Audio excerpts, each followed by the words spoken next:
A warehouse supervisor throws a temp worker's backpack into a running compactor as a show of policy, shocking the loading dock. A forklift driver slams the emergency stop and faces suspension to pull the bag out and return it to the trembling temp. Quiet care and a few new routines ripple through the place afterward, while the red e-stop glows in the late light. Before we dive in, don't forget to like, share, and subscribe. And hey, where are you tuning in from? Leave your country in the comments. I love seeing how far these stories reach. The bag hit the compactor lip, bounced once, and slid toward the mouth as the belt hummed. The supervisor held it high like a prop, then let go. A strap snagged the metal edge and peeled free with a dry snap. Policy is no personal bags on the floor, the supervisor said, voice up for the row of pickers and drivers watching. He jabbed a green button with his thumb. The machine thumped and growled. The bag jerked forward, black canvas dragging over the steel, zipper teeth flashing in the warehouse lights. Please, my meds, the man said. He was a temp in an oversized grey hoodie and cheap work gloves.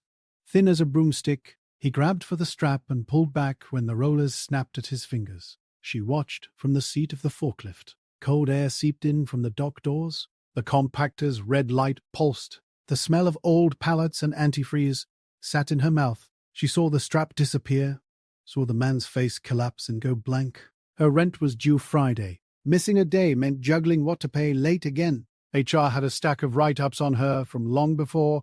Attendance, a ding on a rack, talking back when they cut water breaks. The sign by the compactor said, "Do not tamper." Last month, a guy got escorted out for even touching the lockout tag. The supervisor talked at the crowd but flicked his eyes at the cameras.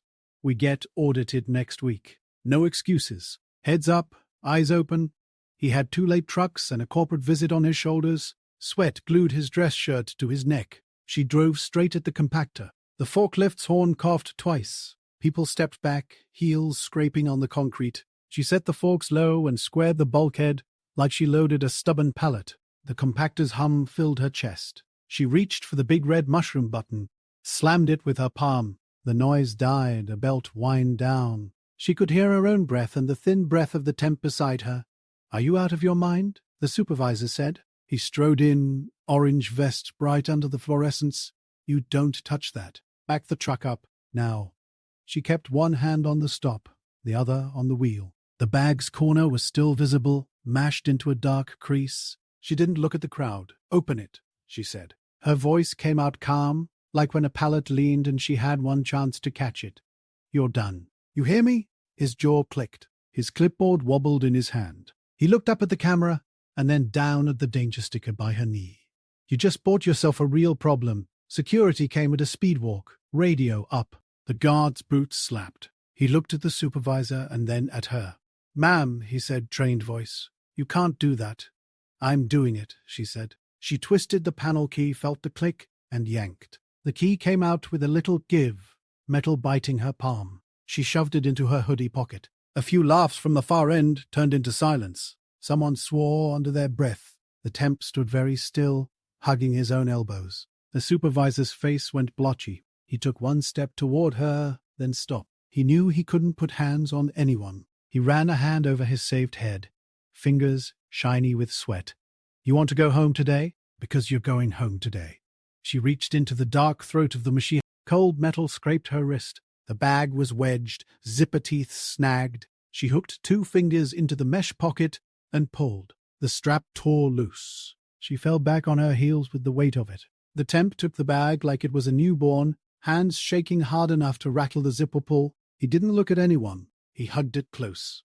"Office. Now," the supervisor said. He didn't yell. He sounded tired. He lifted his clipboard like a shield and walked, not checking if she followed. She killed the forklift, pocketed the key. The horn made a little after sigh as the batteries settled. People looked at their shoes and their scanners and the ceiling. Somebody coughed. Somebody else pulled their beanie down over their eyebrows and rolled a pallet away. He slid the write-up across the desk. The office was small and smelled like coffee and cardboard. A poster about safety first hung crooked. He kept his eyes on the paper rather than her face. Interfering with equipment. Insubordination. Safety violation. 3-day suspension pending investigation. Another form lay under it, half filled. "You know the drill." She signed. The pen was light and cheap and left a shiny trail. He asked for her badge. She peeled it off her vest and set it on the desk. He didn't touch it right away. He rubbed his temples, then put the badge on the corner like a dealer setting a card. "Someone's going to call," he said, meaning HR or loss prevention or someone whose name was only an email. "You should answer." "I have a phone," she said. "Go home. Don't clock out." He said it like a small mercy, even though she knew it didn't fix much. She opened the door. The warehouse noise rushed back in. The temp stood outside the office like he wanted to disappear into the cinderblock wall. He held the bag to his chest. His eyes flicked to the door, to the supervisor, and then to the floor. She nodded for him to follow. They cut through receiving, past stacks of water cases and a glittering spill of shrink wrap. The break room was a box with vending machines and a microwave that buzzed too loud. She set the bag on the table. The canvas was torn, edge ground gray. A banana had become an ugly paste. A sandwich was a pancake. She pulled a roll of paper towels from the counter and wiped the outside of the bag. He stood like a post, shoulders tight, knuckles white. "Water?" she asked. He nodded. She got 2 bottles. He didn't open his. He just held it. She eased the zipper. Inside was a plastic case with 2 insulin pens. One case corner had a crack. She checked the pens, turned them in the light, saw the liquid still clear. There was a small cool pack that had gone warm. There was a folded paper with a court stamp. There was a photo of a little boy feeding pigeons by a fountain, hand out, grin wide like a cut. She didn't say anything about any of it. She handed him the insulin case first. He gripped it and closed his eyes like he was swallowing something big. "I have to take it at lunch," he said, voice scraped thin. "My bag was with me because—" He stopped. His face went flat again. He put the case back into the bag, careful, like packing glass. She found a clean plastic grocery bag by the sink and double-bagged the mess. She used tape to seal the ripped strap. Band-aids wrapped around her knuckle where the compactor had kissed her. She set the photo on the table and pushed it toward him. "That's my nephew," he said. "I take him to the square when I can. He waited a beat. His mom works nights." She thumbed her phone and ordered a ride-share to the clinic address on the folded paper. She didn't ask if he could afford it. She put a 20 under his water bottle and slid it so it touched his hand. He didn't push it back. "You got a lock?" she asked. He shook his head. She dug in her own bag and found a small padlock she used when she went to the gym, maybe twice a year. She spun the dial, remembered the code by feel, then wrote it on a sticky note and stuck it to his bottle.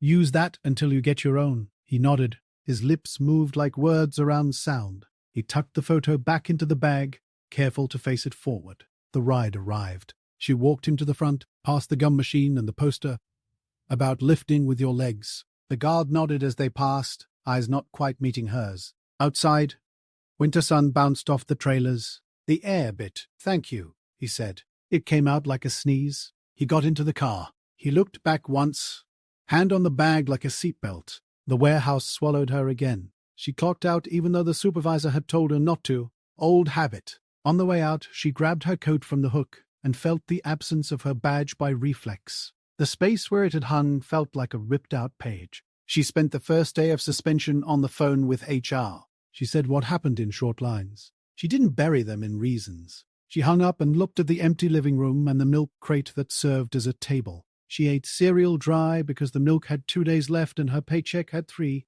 By Friday, a new sign hung above the compactor. No personal bags beyond this point. Only HR May direct disposal. The letters were black and not pretty. A red lanyard looped out from the emergency stop like a tail. The E-stop was now labeled Final Stop, pull for any danger. Everyone could reach it without climbing. A safety trainer, a woman with a faded ponytail and a calm mouth, did a huddle and made everyone pull the cord once to feel how it gave. The supervisor kept his voice low that day. He walked the floor with a clipboard but less edge. He rubbed his neck when the compactor cycled. He said, "Please," to the vendor tech who came to check the panel, and he took notes. He still looked at the cameras, then at the floor. He had a locker, now. The young man from Temp came back with a blue badge that said part-time under his name. He wore a new lock on a dented locker door. He kept a small lunch pail instead of a bag. He ate slow in the break room, head down, and put the insulin pen on the table for a second, like a toy car before capping it again. When he crossed the dock with a pallet jack, he looked at the compactor and then away, like passing an old scar. People stopped leaving totes stacked near the compactor mouth. Someone had taped the worn corner of the caution sticker. Someone else, not the supervisor, put a crate by the wall so shorter people could hit the stop fast. A stack of cheap locks sat in a basket on the HR desk with a handwritten sign that said, "Take 1." A maintenance tech ran a new light so the mouth of the machine wasn't a shadow. On her first night back, no one clapped her in. No one said hero. A driver bumped her shoulder on purpose and then muttered, "Sorry," without looking. The pickers looked at her forklift keys like they might bite. The guard asked about her day and meant it. The supervisor pulled her aside by the water fountain. He didn't say sorry, but he said, "Next time, call me to the floor before you hit the button." It came out sideways, a compromise. He didn't make her sign anything. She took the night shift and said little. She let the muscle memory come back. Turn the wheel with 2 fingers. Lift slow, tilt back, set down. Don't pop the pallet feet. Don't cut the yellow line too close. Every time she drove past the compactor, she felt her skin buzz, like a song she didn't like stuck in her head. The red mushroom button glowed in the late light. Dust lifted in the warm beam from the door and drifted like ash, and then settled. She watched the young man in the oversized hoodie, tug the lock one more time before he headed to his station, shoulders a little lower. The temp agency sticker on his hard hat was gone. The cord on the E-stop swung a little as the doors breathed winter air in and out. She tapped her fork against her knee and took another load.